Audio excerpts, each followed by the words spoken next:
नमो नमः। मैं डॉक्टर मधु शर्मा, विषय संस्कृत, राजकीय कन्या महाविद्यालय 12, बीए प्रथम वर्ष के प्रथम प्रश्न पत्र के अंतर्गत हम अध्ययन कर रहे हैं रघुवंश महाकाव्य के द्वितीय सर्ग का।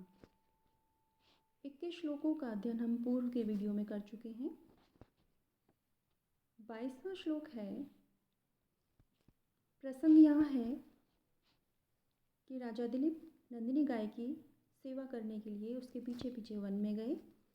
सायंकाल नंदिनी गाय के साथ राजा दिलीप वशिष्ठ के आश्रम में लौटते हैं तो राजा दिलीप की धर्मपत्नी सुदक्षिणा उनका स्वागत करती है, नंदिनी गाय की पूजा करती है। सुदक्षिणा द्वारा कृत पूजा को ग्रहण करना नंदिनी के अनुग्रह का पूर्व चिन्ह था। नंदिनी गाय उन पर प्रसन्न थी। इसी का वर्णन करता हुआ कवि इस श्लोक में कहता है, वत्सो सुकापि स्तिमिता सपर्यां प्रत्यग्रहितसेति ननन्दतु स्तौ भक्तयोपन्नेषु हि तद्विधानां प्रसादचिह्नापि पुरः फलानि। इसका अन्वय देखते हैं। सा वत्सो सुका अपि स्तिमिता सती सपर्यां प्रत्यग्रहित इति तौ ननन्दतु हे भक्तया उपन्नेषु तद्विधानां प्रसाद चिह्नापि पुरः फलानि। अर्थात शब्दार्थ देखते हैं। सा वत्सो सुकापि, वह नंदिनी गाय जो है अपने बछड़े के विषय में अत्यंत उत्कंठित है। वो प्रातःकाल वन में चली गई और सायंकाल जब लौट रही है तो वो अपने बछड़े से मिलना चाहती है, उसके लिए अत्यंत उत्कंठित है। स्तिमितां सती, फिर भी निश्चल होकर सपर्यां पूजा को प्रत्यग्रहित स्वीकार किया। इति तौ ननन्दतु, इस कारण वे दोनों सुदक्षिणा और दिलीप प्रसन्न हो गए।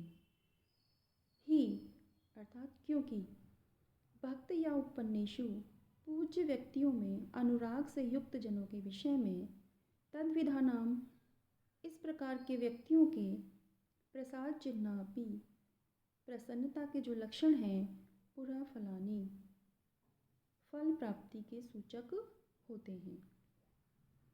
अर्थात अपने बछड़े के विषय में उत्कंठित उस नंदिनी से निश्चला होकर नंदिनी जो गाय है उसने पूजा को स्वीकार किया।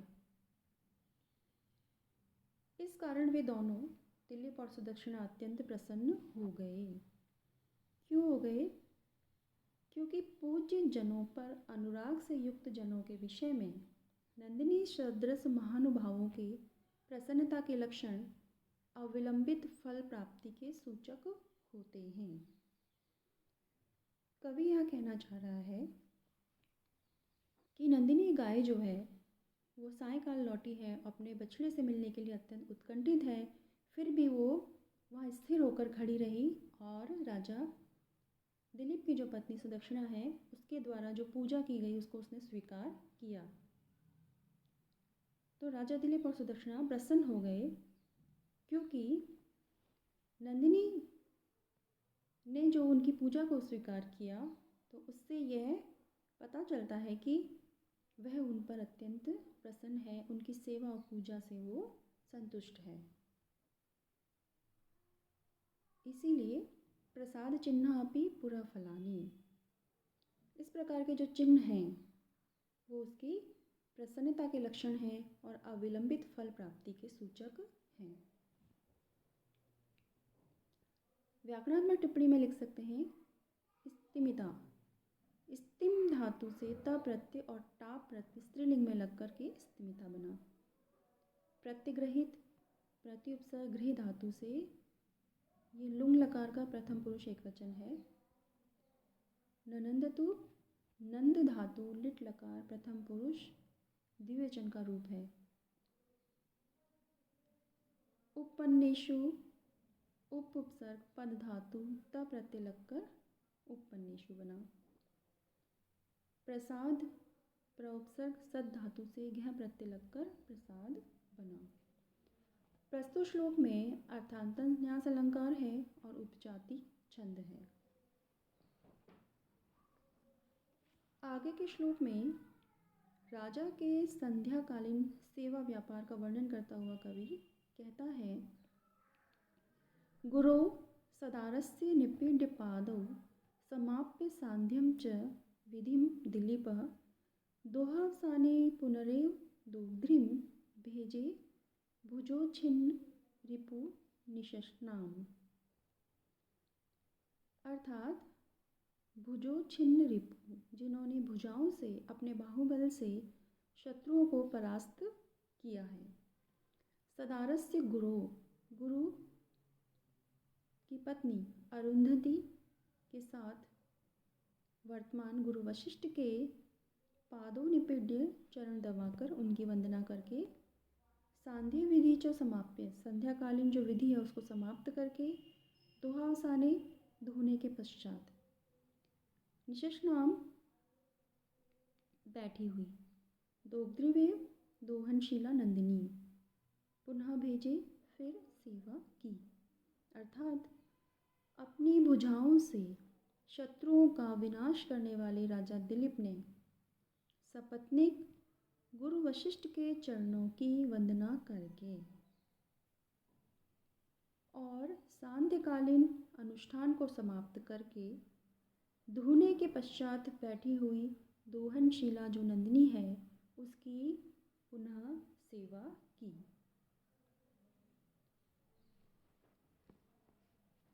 व्याकरणात्मक टिप्पणी में उच्छिन्न, उत छिद धातु त प्रत्यय, निपीड्य निउपसर्ग पीठ धातु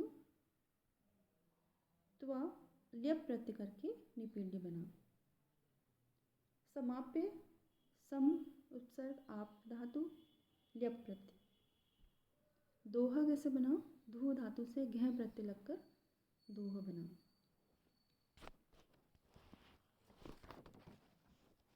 विशेष टिप्पणी में हम लिख सकते हैं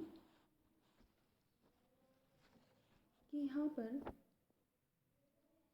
समस्त कार्यों से अपनी चित्तवृत्ति को हटाकर राजा दिलीप गौ सेवा व्रत में एकाग्र मन से संलग्न हैं।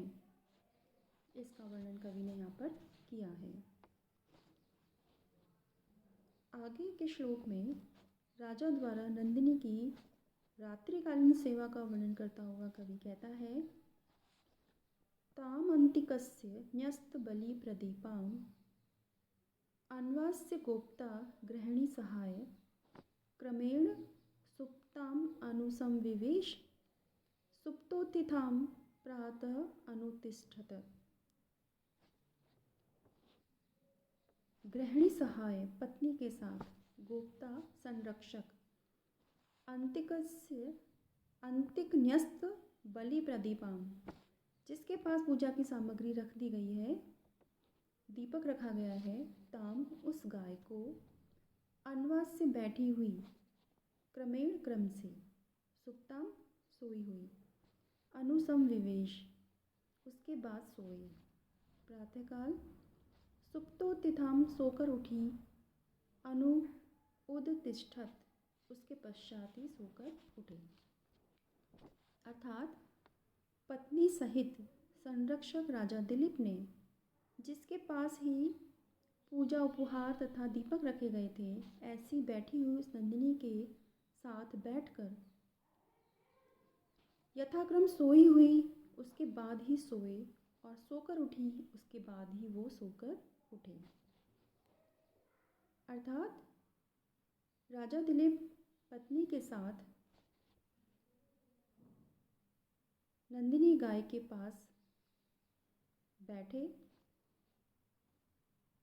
नंदिनी गाय जब बैठती थी तो बैठ जाते थे और जब वो सोई उसके बाद ही वो सोए, सोकर उठी उसके बाद ही वो सोकर उठे। इस प्रकार रात्रिकाल में राजा दिलीप ने नंदिनी की सेवा की। व्याकरणात्मक टिप्पणी में गोप्ता कैसे बना? गुप्त धातु से त्रिच प्रत्यय लगकर गोप्ता बना। गृहिणी गृह धातु इनी प्रत्यय और नी प्लकर गृहिणी।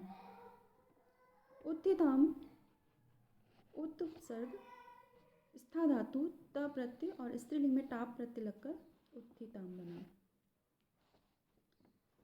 प्रस्तुत श्लोक में कवि ने राजा के द्वारा किए हुए नंदिनी के सभी प्रकार से जो अनुवर्तन किया गया है, अनुगमन किया गया है, उसका वर्णन किया है।